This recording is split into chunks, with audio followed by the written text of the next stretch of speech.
And welcome to She Thinks, a podcast where you're allowed to think for yourself. I'm your host, Beverly Hallberg. And on today's episode, Senator Cynthia Lummis from the great state of Wyoming joins us to give us a preview of her agenda in 2024. We're going to discuss everything from energy policies that are harming Americans to border issues, China, and yes, even Bidenomics. The roadmap she's going to give will help us think about the hurdles and challenges in the upcoming year and hopefully bring a little hope as well. As we get into the conversation, just a little bit more about the senator. Senator Lummis is the first woman to serve as United States Senator from the state of Wyoming. Born on a cattle ranch in Laramie County, Senator Lummis has spent her entire career fighting for Wyoming families, communities, businesses, and values. Senator, it is a pleasure to have you on She Thinks.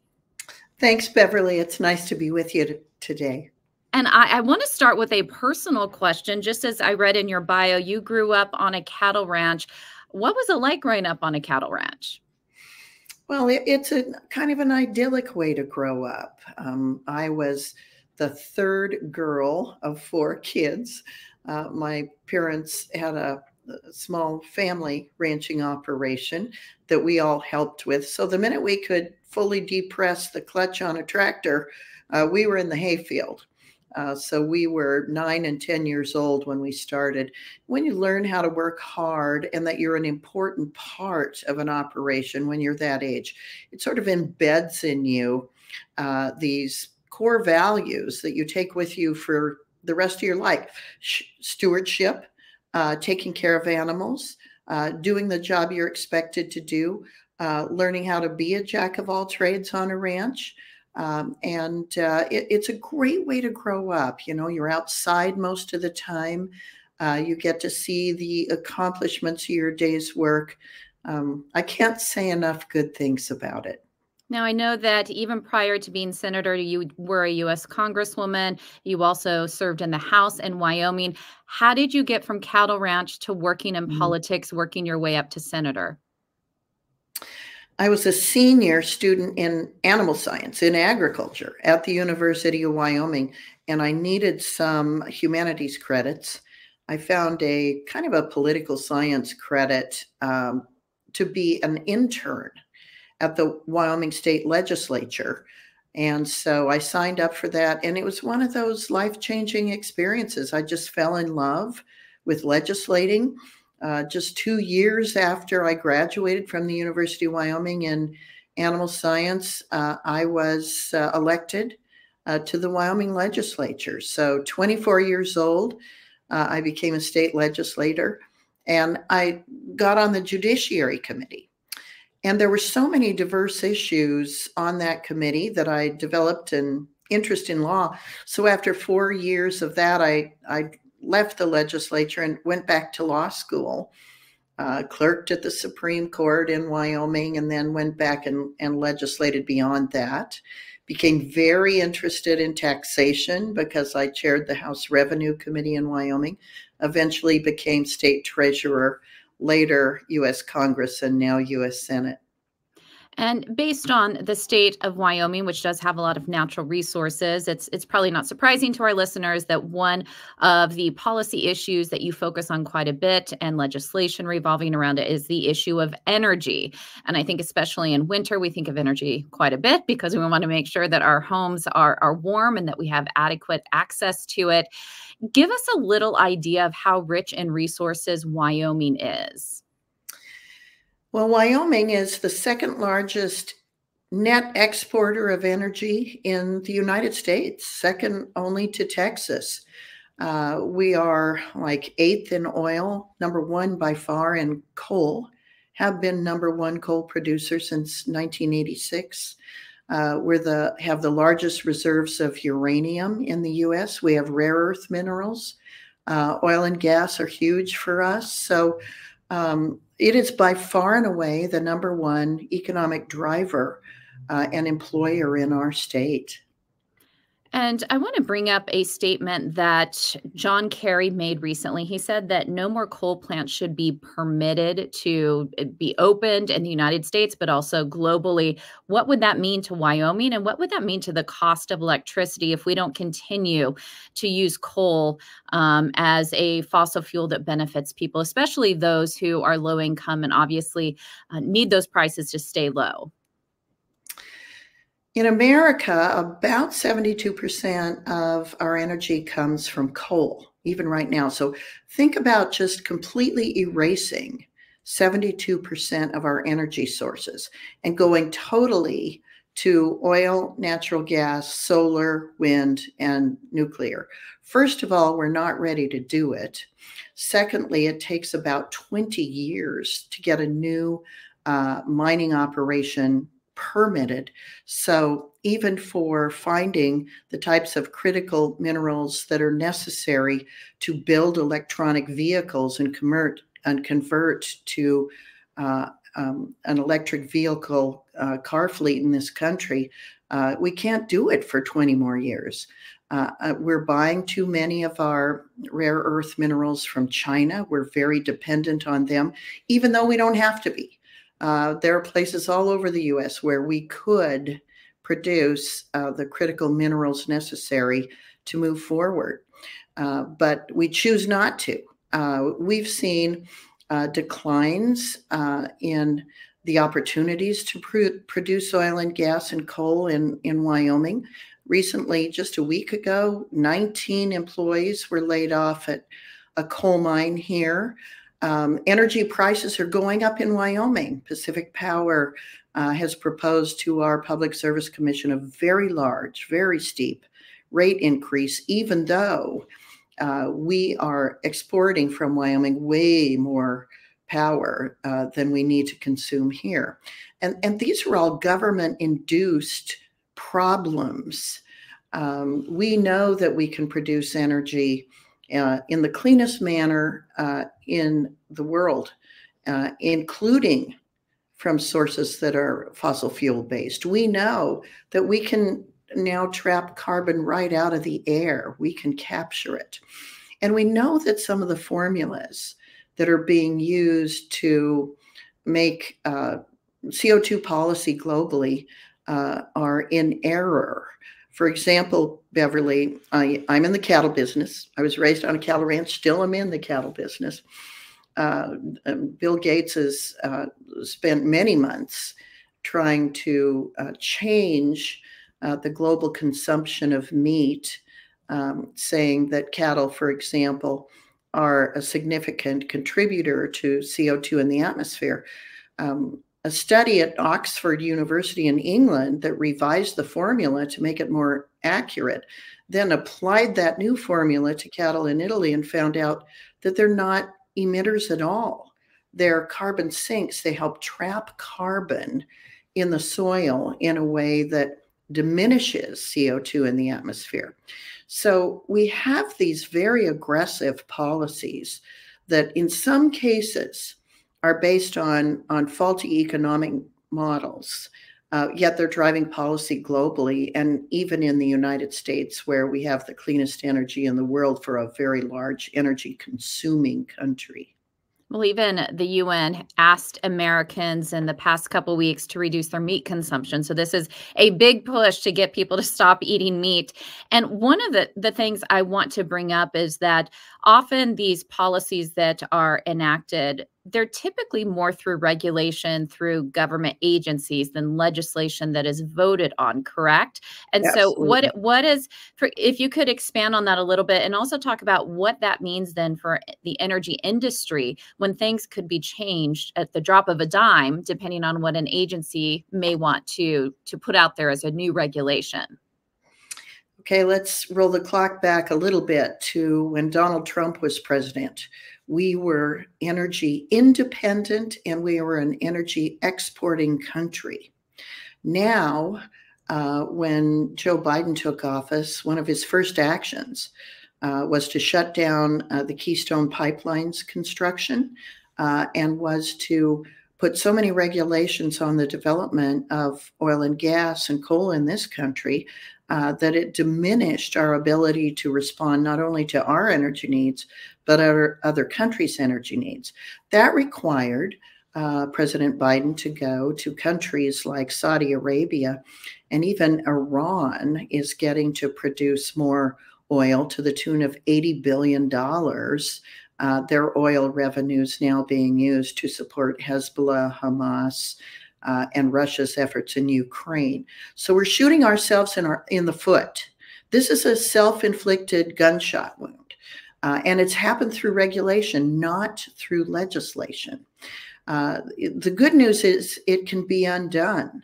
The bad news is Congress doesn't have the votes to undo it right now because we've got a 51-49 Senate with the Democrats in control, all supporting this massive regulatory agenda of President Biden. So we desperately need a new president. We need regulators who will go back and follow the letter of the law rather than pushing a green energy agenda via regulation. And furthermore, they're using other tools. If you have a legitimate regulation, rule and regulation, you have to go through a public process where the public has an opportunity to comment on those rules. What this administration is using more and more are end runs around the process, so the public doesn't have an opportunity to comment on a proposed regulation. They're using things like agency guidance, which is a regulation by any other name. It can be very binding on producers and limit their ability to produce the energy our nation needs, but without having to go through that public process. So we're working very hard to stop those kinds of end runs around our law. They're trying to remove more land. For example, Bureau Land Management land that is proposed by law to have multiple uses. They're trying to add uses such as non-use or conservation uses that disallow other uses that are contemplated by law. So those are end runs around the laws, and they're using it all under the guise of this Green New Deal that is actually hurting our economy, taking jobs, sending them overseas, making us more dependent on China, which we profess not to want, and producing products like electronic vehicles that people don't want to buy and that are non-economic unless they're subsidized by tax credits. So these are perverse incentives to distort our economy to meet an end that we can't solve. We could shut down our economy. We could turn off every light, every heater, every air conditioner, every industry, and go dark. And still, because China and India and places in Eastern Europe continue to produce much larger amounts of CO2 all the time, our efforts to go completely dark won't change a thing in terms of CO2 emissions globally. So we're shooting ourselves in the foot in a way that doesn't even help the global CO2 reduction advocates. And in so many ways, it's not just the economic side of this, and we will get into Bidenomics in just a bit, but this is also a national security concern as well. You mentioned China. They also are buying lots of farmland in the U.S., but we outsource so much to them. We also, as you said, are not energy independent anymore, which puts us at risk. But it's also what's going on the border with people coming in. When we look at the national security aspect of the United States, from energy, but also what's going on the border, how concerned are you on what's taken place in this past year? And what are some of the steps we need to take for national security concerns moving forward? Well, let's start with China. They are buying farmland in the U.S. at unprecedented rates. For example, it was like 1% of foreign-owned land about 2010. And it's just grown exponentially since then. The national security concerns about that are not only to trap our food supply chains, but where they're trying to buy the land. It's in strategic places near U.S. military bases. So it looks like they're strategically buying farmland so they can spy on U.S. Department of Defense infrastructure. Now let's look at the border, which is also a huge factor here. On the southern border, we've had at least 161 identified and known terrorists come across the border. A number of those are gotaways. They're already in the U.S. We don't know where they are. We don't know what they're plotting. And then a larger number all the time of people coming across the border, not from Mexico or Central America or South America, but from China, Africa, the Middle East. And it's pretty hard to believe when they have to cross about 10 countries in an ocean to get to our border in order to claim asylum, that they're serious about their asylum needs. They could have crossed a border to their neighboring country and sought asylum there, but no, they're going halfway around the world to so-called seek asylum. So this is a sham. Just yesterday, I think, was the very highest day in history of illegal border crossings, over 12,000 people in a day. Now, this is coming to be an everyday occurrence, Beverly. We've gone from 10,000 to 11,000 to now 12,000 plus. And it's completely, utterly out of control. And that's because the Biden administration wants it that way. They want to have open borders. They want an open migration system. They want people to live wherever they want to live in the world, regardless of our ability to enfold them into the U.S. economy, find them jobs, teach them our language, our culture, and American values in a way that protects American values and nurtures our national security. So these are very alarming occurrences. And something about which we have to be ever vigilant. So you're going to see mostly Republicans in Congress, but hopefully a few Democrats join us as we try to achieve border stability by basically forcing the Biden administration into doing it. And that would be by setting metrics in the way we spend our money, telling them that unless we meet certain metrics or goals in reducing illegal immigration, that certain monies will not be released to the administration.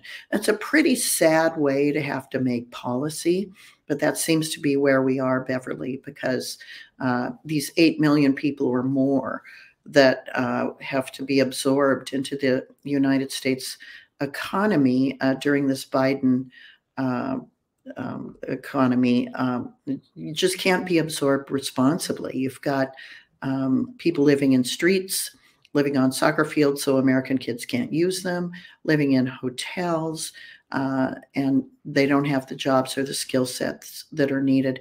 And they're displacing people who are standing in line trying to get here legally. Right. And so I think you very eloquently put out the challenges that we face in certain areas in this country and the hurdles that we have up ahead. I wanted to see, though, as we're looking towards 2024, any hope that you can give Americans about the work that you and your fellow senators and fellow members of Congress are working on, especially in relation to the economy. So many people, inflation is really, really hard on them. People are using credit cards more than ever before, living paycheck to paycheck. Any hope that you can give us in the upcoming year? Now, Beverly, consumer debt is now over $1 trillion for the first time. We've got people who have maxed out their credit cards and then are going on to tap into their retirement savings. So these are dicey times. Interest rates have pushed people away from being able to buy homes and are keeping people my age, for example, that are ready to downsize, keeping them in the homes they have now because they have a better interest rate if they stay put. So the housing market is suffering. And on top of that, just the things that Americans buy every day, food, gasoline, heat, rent, all have gone up. In my state of Wyoming, it costs over $12,000 a year more to do the very same things, buy the very same things that we did before this massive interest rate increase and inflation affected us. And those inflation rates are because the Congress overspent during COVID and then kept up at the COVID spending rates thereafter and continue to do that today. So here's a couple things. We need to go back to pre-COVID rates with regard to our discretionary spending.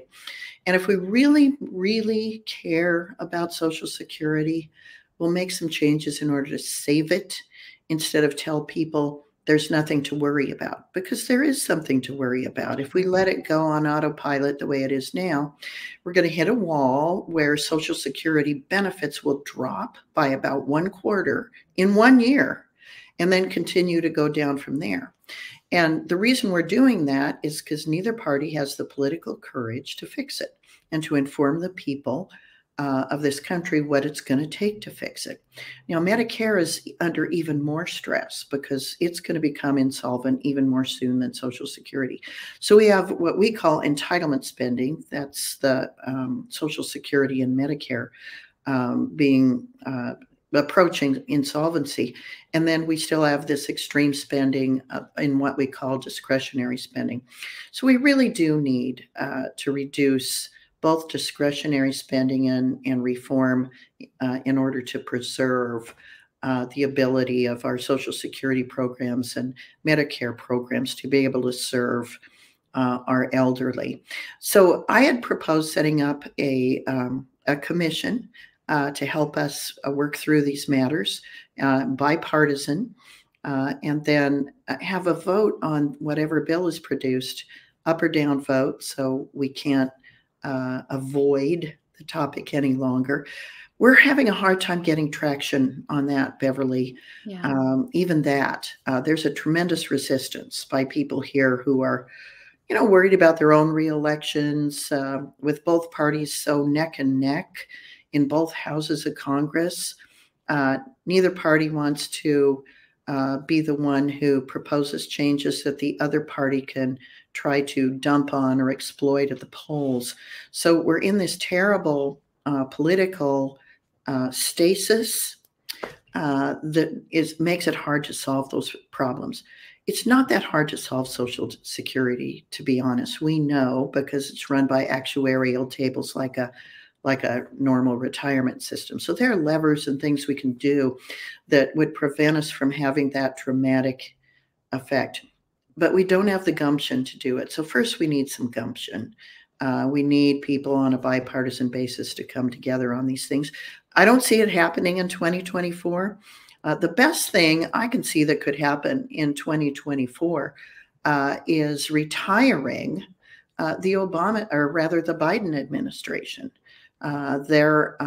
Because of their profligate rulemaking, because of the way they have become dependent on our enemies for energy instead of being energy independent as we were before, because of the way they spend, which has really fueled inflation, we are ever more dependent on other countries and paying more for the goods we produce here. So the best thing we can do in 2024, to be honest, is to replace the Biden administration. And I think one of the things that you did leave us with hope as well is that it's good to hear that there are senators like you who are putting in the hard work, even doing things that can be politically a little tumultuous when it comes to elections. But we appreciate you being a strong leader and standing up for the things that will get our economy back on track, even if it's an uphill battle. So Senator Cynthia Lummis from the great state of Wyoming, thank you so much for all the work that you do and also for joining us on She Thinks today. Well, thank you, Beverly, for making She Thinks a forum. And I want to thank the Independent Women's Forum for the work they're doing. Really admire, what you're doing with Riley Gaines and trying to preserve women's sports for women. These are things that some of us never thought that would become issues. So the Independent Women's Forum is there to give voice to us. And I deeply appreciate it, Beverly. Thank you so much. Thank you. Us women have to stand together. So we so appreciate you. And we appreciate all of you for listening. Before you go, Independent Women's Forum does want you to know that we rely on the generosity of supporters like you. And investment in IWF fuels our efforts to enhance freedom, opportunity, and well-being for all Americans. So please consider making a small donation to IWF by visiting iwf.org/donate. That is iwf.org/donate. Last, if you enjoyed this episode of She Thinks, do leave us a rating or a review. It does help. And we love it if you share this episode so your friends can know where they can find more She Thinks. From all of us here at IWF, thanks for watching.